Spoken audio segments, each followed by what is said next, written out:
रामचरित अति पावन, मधुर सरस अरु अति मन भावन।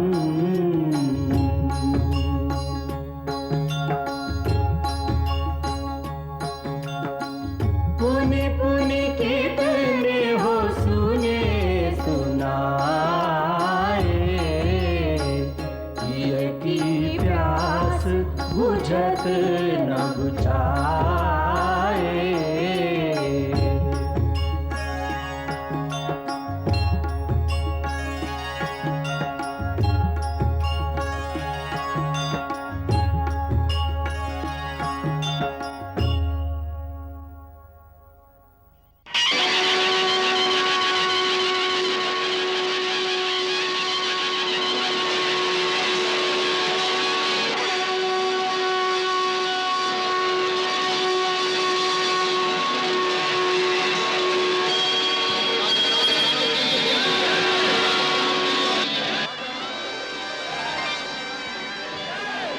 नैन सफल जीवन सफल पायो परमानंद। सिंहासन पर सिय सहित राजत कौशल चंद, राजत कौशल चंद।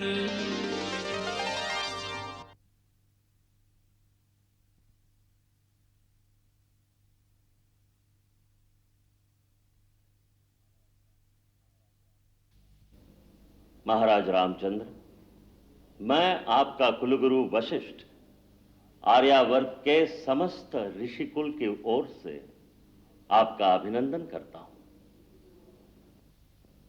आर्यावर्त की समस्त आध्यात्मिक विभूतियों के ओर से आपके लिए मंगल कामना है। हे रघुकुलमणि, यह आपके जीवन का एक परम महत्वपूर्ण क्षण है, जब आप अपने पूर्वजों द्वारा सुशोभित और सम्मानित राज्य सिंहासन पर आरूढ़ हो रहे हैं। आपके पूर्वजों में परम तेजस्वी इक्ष्वाकु, महापराक्रमी दिलीप, सत्यवादी हरिश्चंद्र, परम तपस्वी भगीरथ, परमदानी महाराज शिवी, महाप्रतापी महाराज रघु जैसे एक से एक महान राजा हुए हैं, जिन्होंने अपने सत्कर्मों और धर्माचरण से न केवल अपने यश को बढ़ाया, अपितु अपने देश के गौरव और अपने कुल की कीर्ति को भी उज्जवल किया है। उनके सत्कर्मों के प्रताप का ही फल है कि इतने कल्पों से ये राज्य एक ही वंश में पिता से पुत्र को मिलता आ रहा है। इस प्रकार सूर्यकुल की श्रृंखला में आज तक कहीं विघ्न नहीं आया। ये किसी वंश के लिए बड़े गौरव की बात है, क्योंकि इससे दो बातें सिद्ध होती हैं। पहली ये कि प्रजा को इस राजवंश पर पूरा भरोसा है, विश्वास है। दूसरी ये कि प्रजा के इस विश्वास, स्नेह अथवा भक्ति को जीतने के लिए इस राजवंश के राजाओं ने धर्म का पथ कभी नहीं छोड़ा होगा। प्रजा रंजन के लिए उन्होंने किसी भी बलिदान से मुंह नहीं मोड़ा होगा। उन्होंने प्रजा पर अधिकारी के रूप में नहीं, सेवक के रूप में प्रजा के हृदय पर राज किया होगा। महाराज राम, आपको भी प्रजा को यही आश्वासन, यही भरोसा देना होगा कि इस वंश के पूर्वजों ने अपने अपने पराक्रम, धर्माचरण, तपस्या और आवश्यकता पड़ने पर बलिदान से जो जो परंपराएं स्थापित की हैं, उनका नया राजा भी अपने पूर्वजों की उन परंपराओं को पूर्णतः निभाएगा और अपने पूर्वजों के स्थापित किए हुए मापदंड पर पूरा उतरेगा। अपने राज्यकाल में आपको ये बात सर्वदा याद रखनी पड़ेगी कि आपके हर कार्य की तुलना आपके पूर्वजों की महानता से की जाएगी। आपको हर कदम यह सोचकर उठाना होगा कि उससे आपके उज्जवल कुल के नाम पर कोई आंच तो नहीं आएगी। यह याद रखना कि जिस दिन कोई व्यक्ति राजमुकुट पहनकर राज्य सिंहासन पर बैठता है, उस दिन से वो अपनी निजी सुख सुविधा का त्याग कर देता है। राजा बनना उतना ही कठिन कार्य है जितना सेवक धर्म निभाना, क्योंकि राजा वास्तव में प्रजा का सेवक ही होता है। प्रजा रंजन ही उसकी सबसे बड़ी तपस्या है। अब मैं कौशल देश की प्रजा, आपके मंत्रियों, आपकी सेना और राज्याधिकारियों की ओर से नए राजा के रूप में आपका स्वागत करता हूं और अपनी ओर से आशीर्वाद देता हूं कि आपका पराक्रम ऐसा हो कि आपका राज्य सदा अक्षय बना रहे, आपकी आने वाली पीढ़ियों को भी इसी प्रकार प्रजा का स्नेह और आदर मिलता रहे।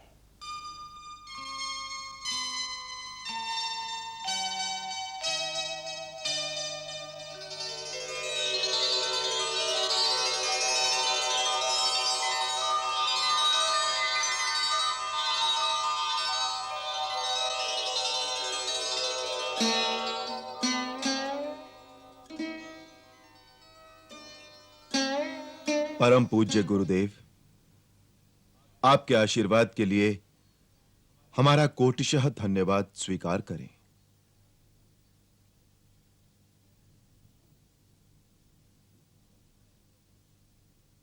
हमारे स्वर्गवासी पिता महाराज दशरथ ने हमें राजा के कर्तव्यों को समझाते हुए कहा था, जो राजमुकुट पहनता है वो अपने आप को अपने देश और अपनी प्रजा के हाथों सौंप देता है। राजा होने का अर्थ है सन्यासी हो जाना। फिर उसका अपना कुछ नहीं रहता, सब कुछ देश का हो जाता है।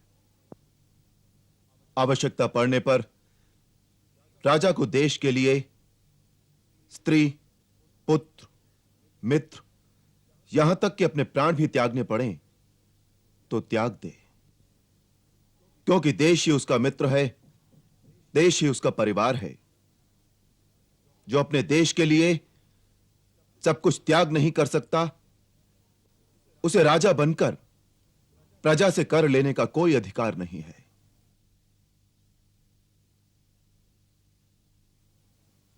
फिर उन्होंने कहा था कि राजा दंड अवश्य धारण करता है, परंतु उसकी मूल शक्ति दंड नहीं, न्याय है।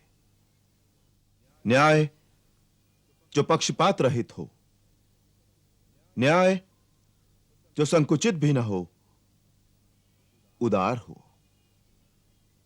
आज मैं दशरथ पुत्र राम आप सबके सम्मुख सूर्य, चंद्र, तारामंडल, समस्त दिग्पाल, लोकपाल, इक्ष्वाकु कुल के समस्त पूर्वजों और स्वर्गस्थ परम पूज्य अपने पिताश्री महाराज दशरथ की आत्मा को साक्षी करके और अयोध्या की जनता जनार्दन के सम्मुख नतमस्तक होकर वचनबद्ध होता हूं कि हम न केवल पिताश्री के उन समस्त आदेशों का पालन करेंगे, वरन पूज्य गुरुदेव के बताए हुए आदर्श के मार्गों पर भी चलने का पूर्ण प्रयास करेंगे। मेरी गुरुदेव से यही विनती है कि जिस प्रकार महाराज मनु के समय से लेकर रघुकुल की 40 पीढ़ियों के राजाओं का मार्गदर्शन करते आए हैं, उसी प्रकार हम पर भी गुरुदेव की कृपा दृष्टि ऐसे ही बनी रहेगी।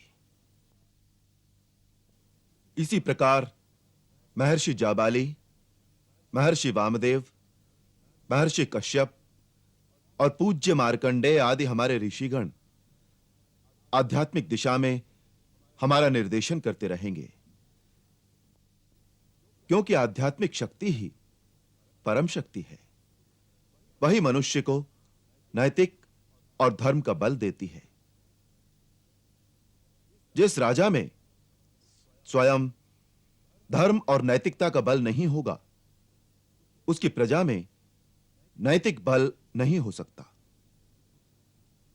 इसलिए हम जितना भरोसा अपनी सेना पर करेंगे, उतना ही अपने ज्ञानीजन और ऋषि समाज पर करेंगे, क्योंकि वही देश और समाज में धर्म को स्थापित रखेंगे।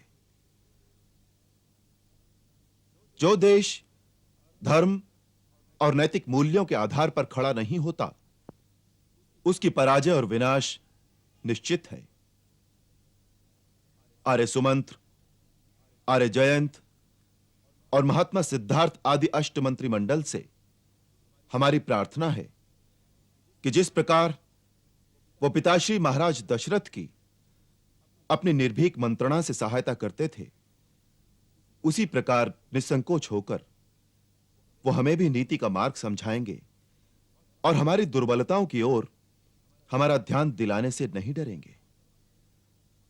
हम अपनी प्रजा को आश्वासन देते हैं कि हम धर्म, नीति, सत्य और न्याय के आधार पर ही अपना राज्य चलाएंगे। आज से प्रजा के अतिरिक्त हमारा अपना कोई नहीं रहा। यदि जीवन की सबसे प्रिय वस्तु भी त्यागनी पड़े, तो हम क्षण भर की देरी नहीं करेंगे और प्रजा रंजन के अपने कर्तव्य से कभी मुंह नहीं मोड़ेंगे। प्राण त्याग देंगे, परंतु प्रजाहित का त्याग कभी नहीं करेंगे।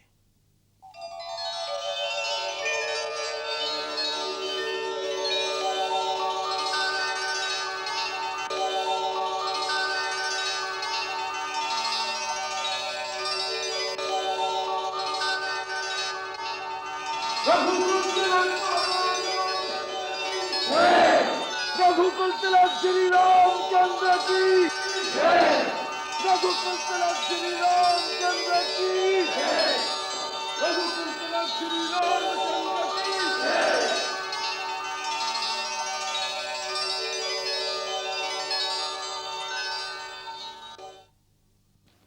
महाराज, जो उपराज अयोध्या के संरक्षण क्षेत्र में स्थित हैं, उनमें से बहुत से राजा इस समय अयोध्या में उपस्थित हैं। जब श्री हनुमान के द्वारा आपके लंका में युद्ध का समाचार मिला, राजा भरत के बुलाने पर ये सब लंका पर आक्रमण करने के लिए अपनी अपनी सेनाओं को लेकर अयोध्या पहुंच गए थे, परंतु गुरुदेव की आज्ञा न मिलने पर वो अभियान रोक दिया गया था। अब ये सब इस शुभ अवसर पर आपको अपनी अपनी भेंट देकर आपका प्रभुत्व स्वीकार करना चाहते हैं। महाराज, आप इन सब की भेंट स्वीकार करें।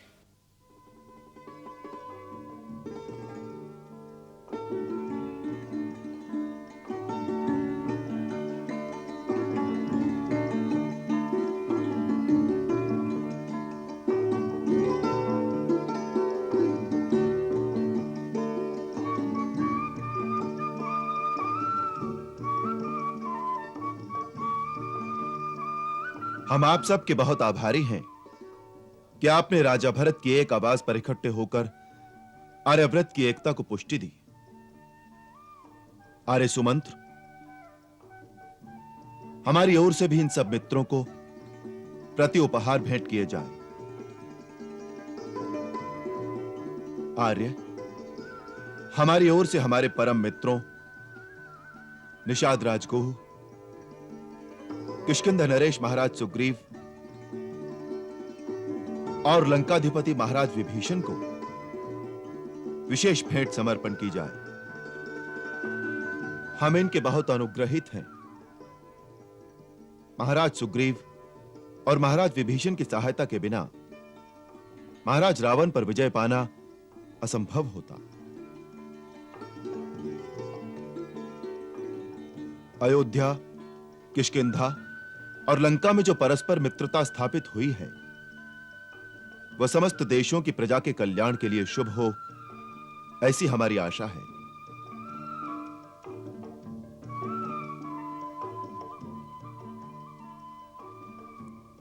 मिथिला नरेश महाराज विदेह जनक ने स्वयं यहां पधार कर सारे कौशल राज को सम्मानित किया है,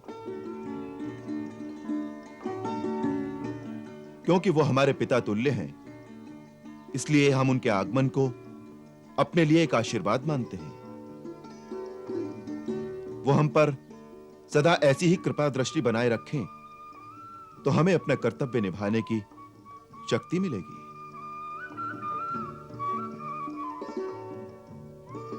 हमारी ओर से परम पूज्य ब्रह्मपुत्र ऋक्षराज जामवंत के श्री चरणों में भेंट समर्पित की जाए, जिनके आशीर्वाद और ज्ञान के बिना हमारा मार्ग कभी निष्कंटक न होता।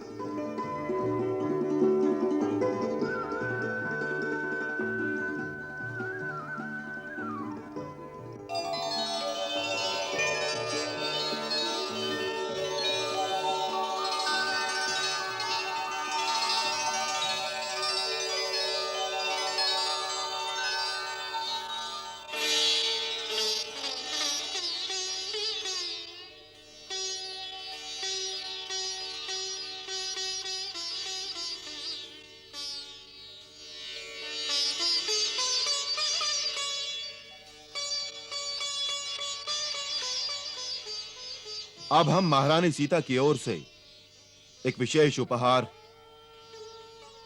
ज्ञानियों में अग्रगण्य महाबली परम सुजान पवन पुत्र हनुमान को भेंट करना चाहते हैं। यह महारानी सीता का निजी हार है।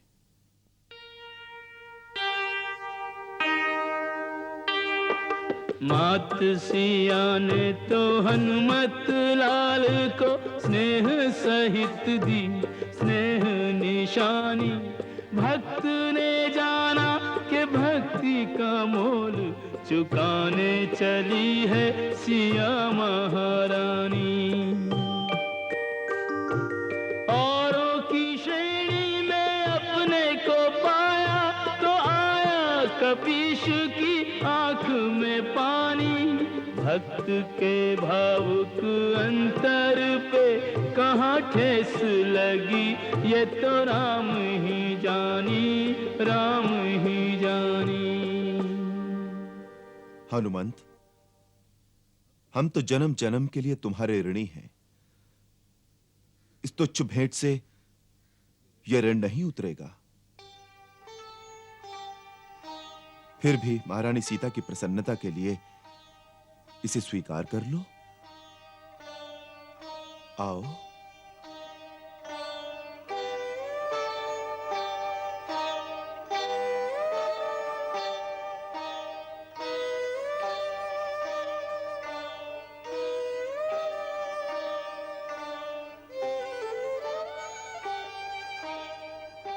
लो हनुमान।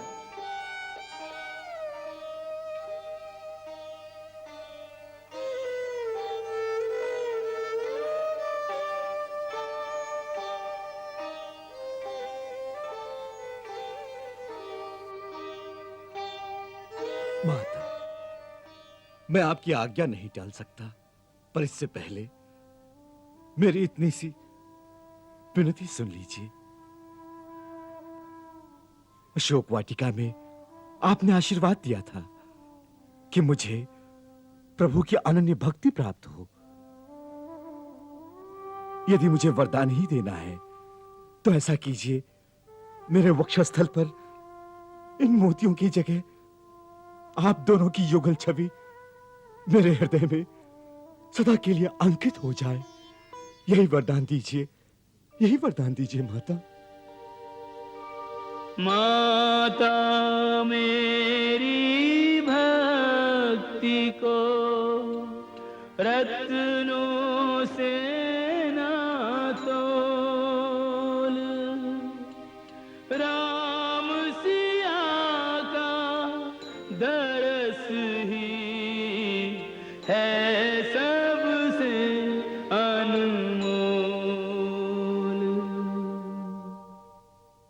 वत्स, तुम सचमुच इस योग्य हो। तथास्तु।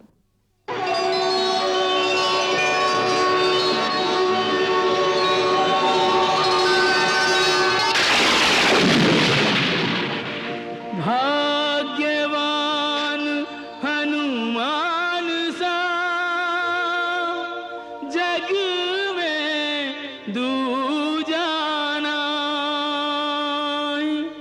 राम सिया की युगल छवि जाके अंतर माही।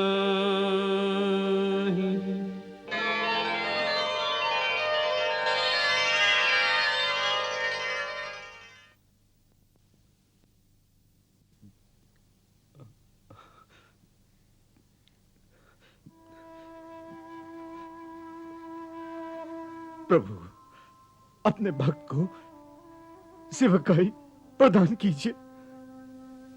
प्रभु, अपने भक्त को सेवकाई प्रदान कीजिए। सेवकाई प्रदान कीजिए प्रभु। अपने सेवक को अपनी सेवकाई प्रदान करो प्रभु। अपनी सेवकाई प्रदान करो प्रभु।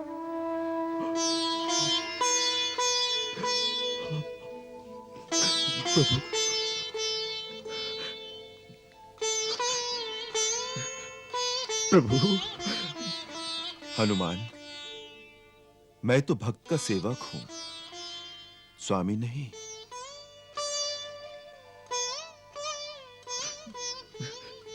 प्रभु,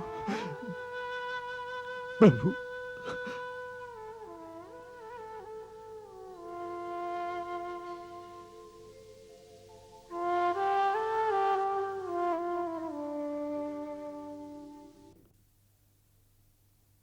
जयराम जी की।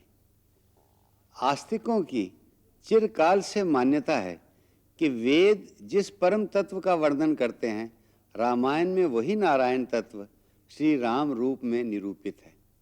साक्षात वेद ही भगवान वाल्मीकि के मुख से रामायण रूप में प्रकट हुए। इसलिए श्रीमद् वाल्मीकि रामायण की वेद तुल्य ही प्रतिष्ठा है।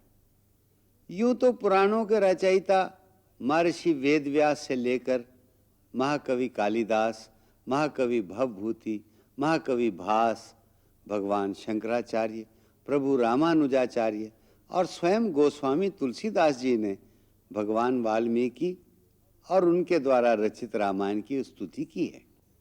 इसी प्रकार भागवत महापुराण, स्कंद पुराण, वृहद धर्म पुराण, अग्नि पुराण आदि अनेक पुराणों में महर्षि वाल्मीकि और उनकी रामायण का राम राज्य से लेकर सीता वनवास और लवकुश कांड तक विस्तार पूर्वक वर्णन है। फिर ज्यों-ज्यों समय बीतता गया, भिन्न भिन्न ऋषियों, संतों, कवियों और नाट्यकारों ने अपनी अपनी रुचि और सामर्थ्य के अनुसार बार बार उसी कथा को लिखा, गाया और उसका प्रदर्शन किया। विद्वानों ने अनंत व्याख्याएं लिखी। इसके अतिरिक्त जैन ग्रंथों में भी इसी राम कथा को थोड़े थोड़े अंतर से कहा गया है। इसलिए हमने जहाँ गोस्वामी तुलसीदास का साथ नहीं छोड़ा, वहाँ जैन धर्म के पद्म पुराण और कृतिवास की बंगला रामायण, एड़ुतच्छन की मलयालम रामायण का भी सहारा लिया है। ये स्वाभाविक ही है कि प्रत्येक कवि और लेखक ने अपने अपने समय की मान्यताओं के अनुसार उस मूल कथा का पुनर्वर्णन किया है। इसीलिए हम भी ऋषि मुनियों, महाकवियों, कथावाचकों, विद्वानों। जो आज्ञा गुरुदेव।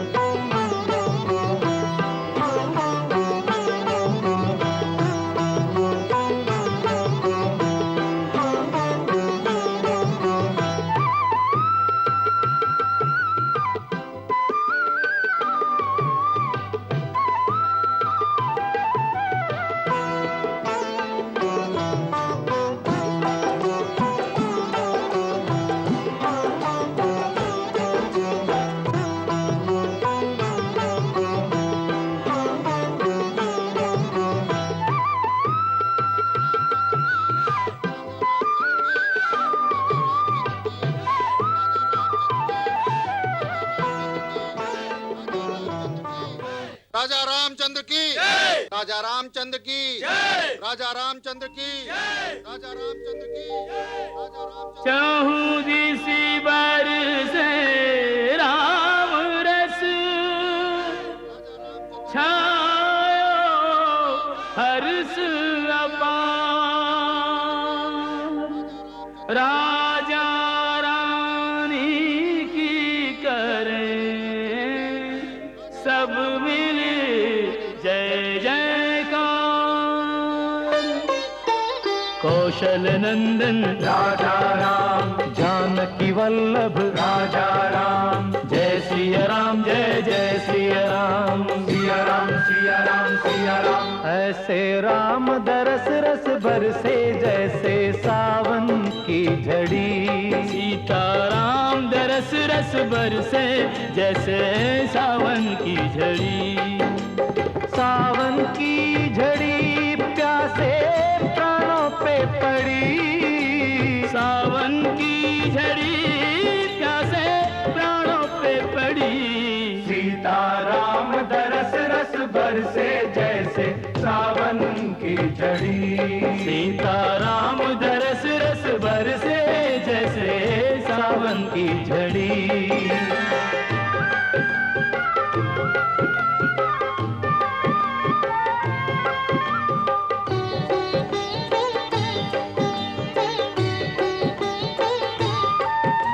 राम लखन अनमोल नगीने, अबध अंगूठी में जड़ दीने।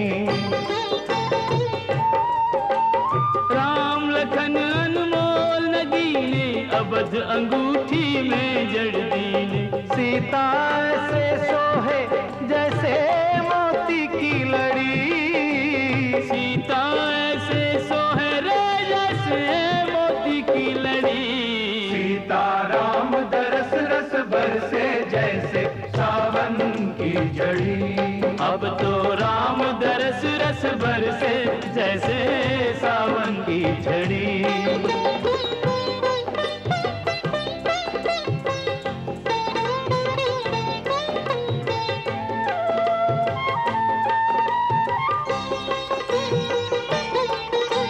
राम सिया को रूप निहारी, नाचे गावे सब नर नारी।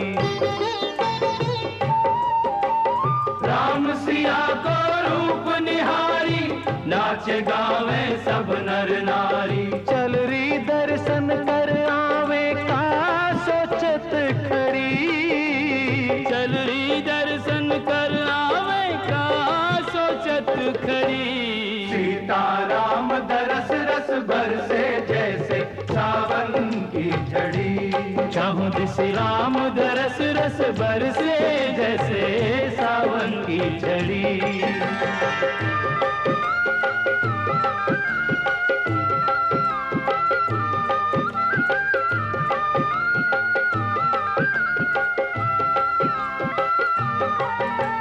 कौशल नंदन राजा राम, जानकी वल्लभ राजा राम, जय सिया राम जय जय सिया राम, सिया राम सिया राम सिया राम सिया राम। रोम रोम को नैन बना लो, राम सिया के दर्शन पालो। रोम रोम को नैन बना लो, राम सिया के दर्शन पालो। बरसों पीछे आई है ये मिलन की घड़ी। बरसों पीछे आई है ये मिलन की घड़ी। सीता राम दरस रस बरसे जैसे सावन की झड़ी। सीता राम दरस रस बरसे जैसे सावन की झड़ी। कौशल नंदन राजा राम, जानकी वल्लभ राजा राम, जय सिया राम जय जय सिया राम, सिया राम सिया राम सिया राम सिया राम।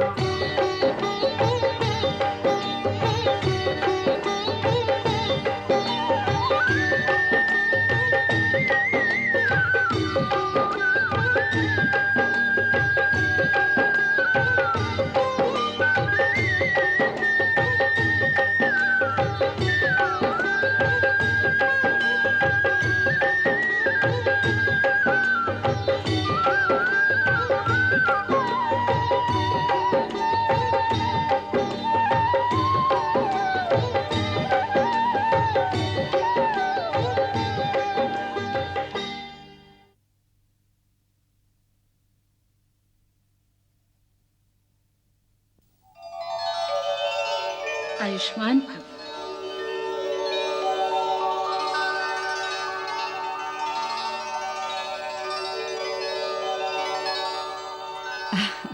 अपने कुल और अपने देश के गौरव में वृद्धि करो।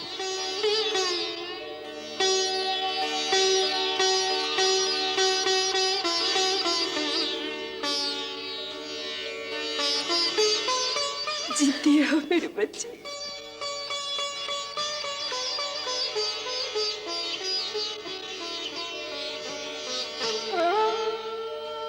सदा ही प्रजा के प्रिय बने रहो।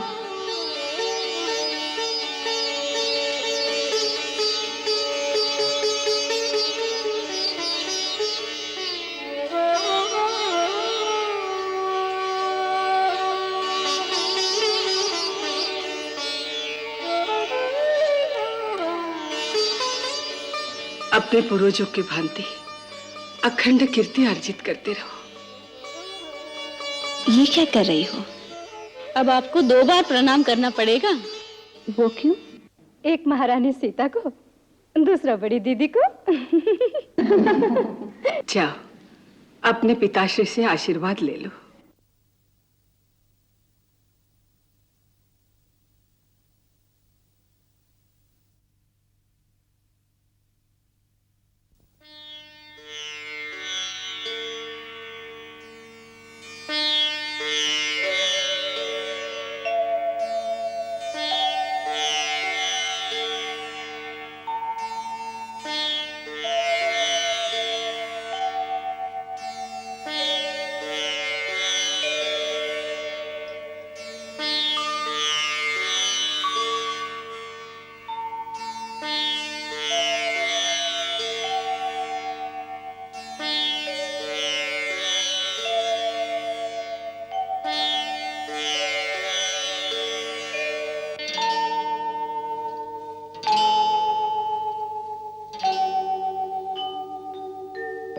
पूज्य पिताश्री, आपके आशीर्वाद से आज मैंने राज्य का वो भार उठा लिया है जो आप एक दिन अपने हाथों से मेरे कंधों पर डालना चाहते थे।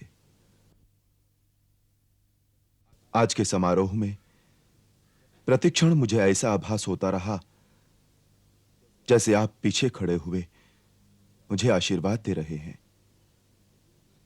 मेरी आपसे एक ही प्रार्थना है, जिस प्रकार अपने जीवन काल में आप सदा ही एक बालक की भांति मेरा हाथ पकड़कर मेरा मार्गदर्शन करते रहे, उसी प्रकार अब भी इस दुर्गम राजपथ पर चलते हुए अपने इस बालक का हाथ थामे रखिए, जिससे मुझे पथ भ्रांति का भय ना हो। पिताश्री, मुझे वो शक्ति दीजिए जिसके बल पर मैं अपने पूर्वजों की उज्जवल कीर्ति में अभिवृद्धि कर सकूं।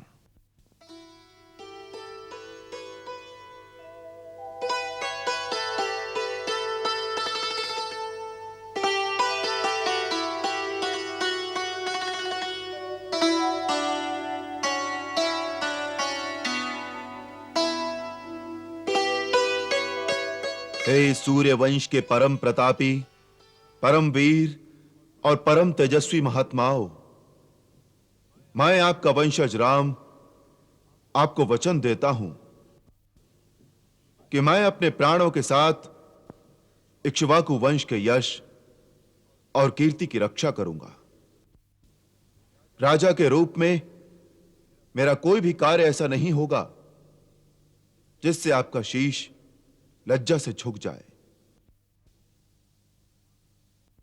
धर्म, न्याय और बलिदान के जो कीर्तिमान आपने स्थापित किए हैं, उनकी उज्ज्वलता यदि किसी भी कारण से धूमिल होने की आशंका भी होगी तो मैं उस कारण को ही तत्काल मिटा दूंगा, चाहे वो कारण मैं स्वयं ही क्यों ना हूं।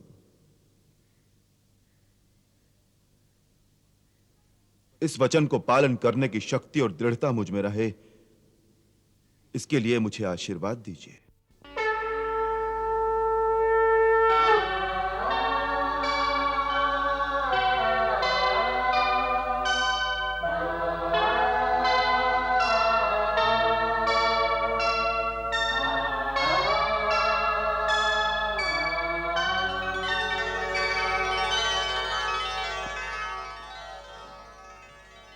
हे भगवान सूर्यदेव, मेरे मार्ग में सत्य का प्रकाश प्रज्वलित कर दो, जिससे शंका, भ्रम तथा भय के अंधकार के लिए वहां कोई स्थान ही न रहे।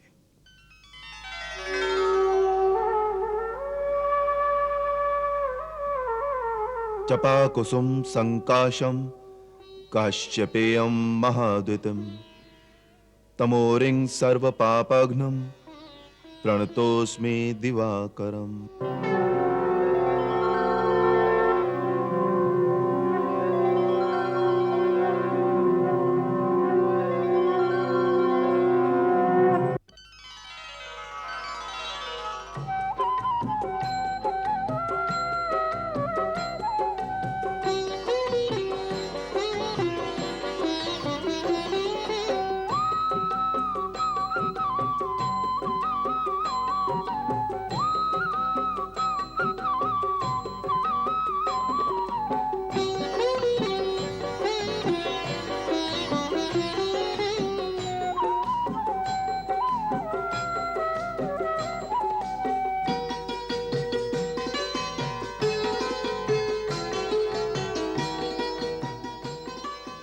मंथरा कहां है? सब लोग आए परंतु वो क्यों नहीं आई?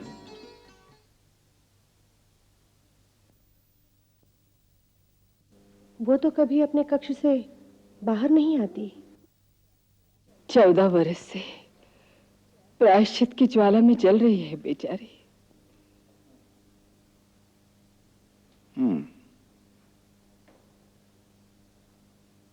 आओ सीते, आओ लक्ष्मण।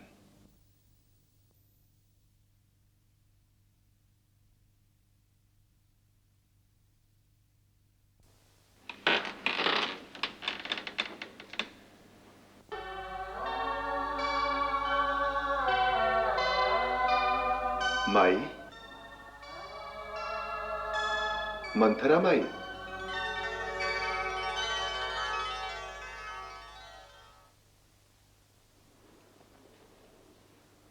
कौन कौन बुला रहा मुझे? क्यों बुला रहा है?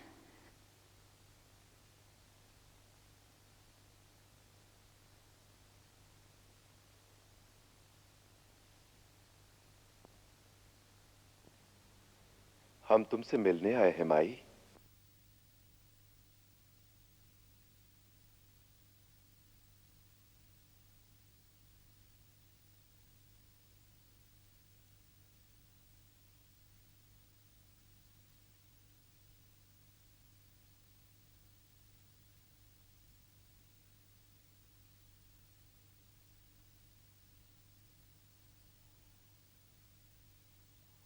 राम, राजा राम, महाराज, आप आ गए।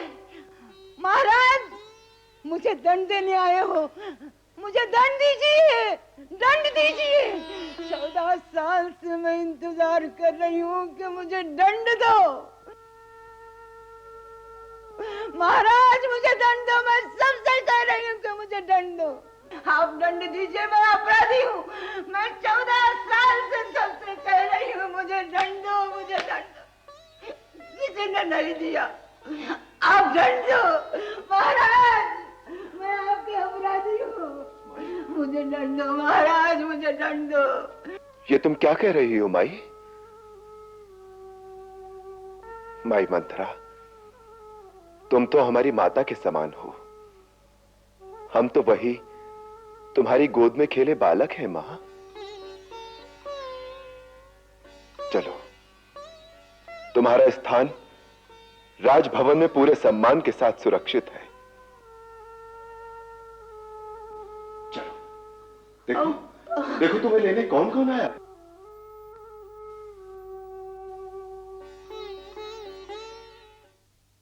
आओ बहुरानी, मैं सिखाती हूँ, मैं पहनाती हूँ। आ चल, आ। ये वस्त्र तुझे बहुत पसंद है ना? हाँ, आ, मैं पहनाती हूँ। उतार दे ये वस्त्र, उतार दे ये आभूषण। चल निकाल। नहीं, नहीं। ऐसे क्या देख रही हो देवी? इन्हें आशीर्वाद दो। आशीर्वाद? नहीं नहीं, मैं इस योग्य नहीं हूँ। मैं अपराधी नहीं हूँ।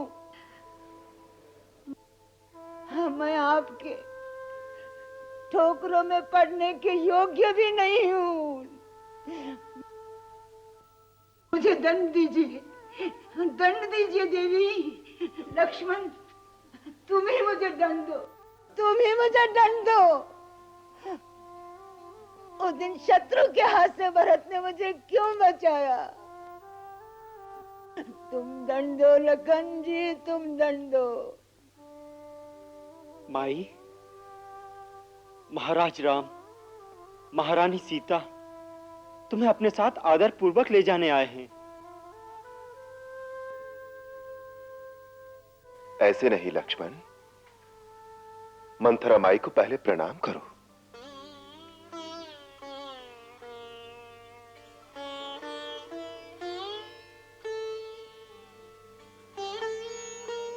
सीते, देवी के चरण छुओ। ये तुम्हारी सास के समान है। नहीं नहीं, मैं इस योग्य नहीं हूँ।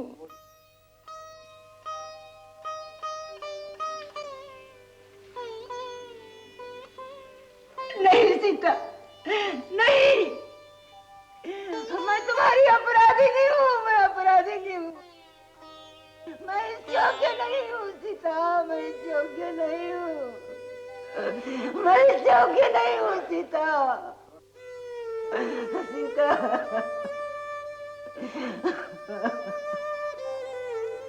पश्चाताप करते करते 14 साल बीत गए।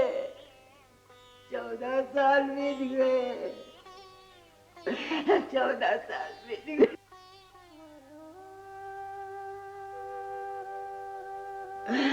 राम जी, राम,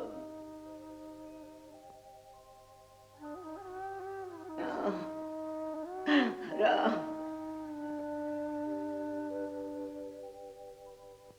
धन्य हो प्रभु, धन्य हो। जिस नारी ने प्रपंच रचाकर रघुकुल के सुख सौभाग्य में आग लगाई, आपको माता सीता के साथ 14 वर्ष वन वन भटकाया, उसका भी मां कहकर सम्मान कर रहे हो। आप क्षमा और दया की सीमा है। आपकी महिमा अपरंपार है रघुनंदन।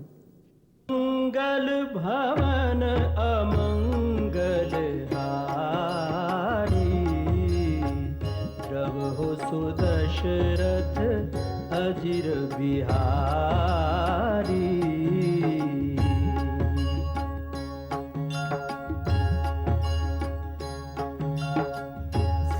सीताराम चरित अति पावन, मधुर सरस अरु अति मन भावन।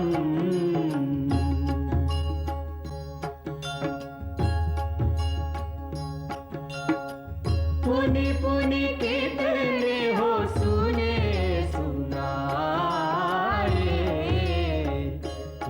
की प्यास बुझत न बुझाए।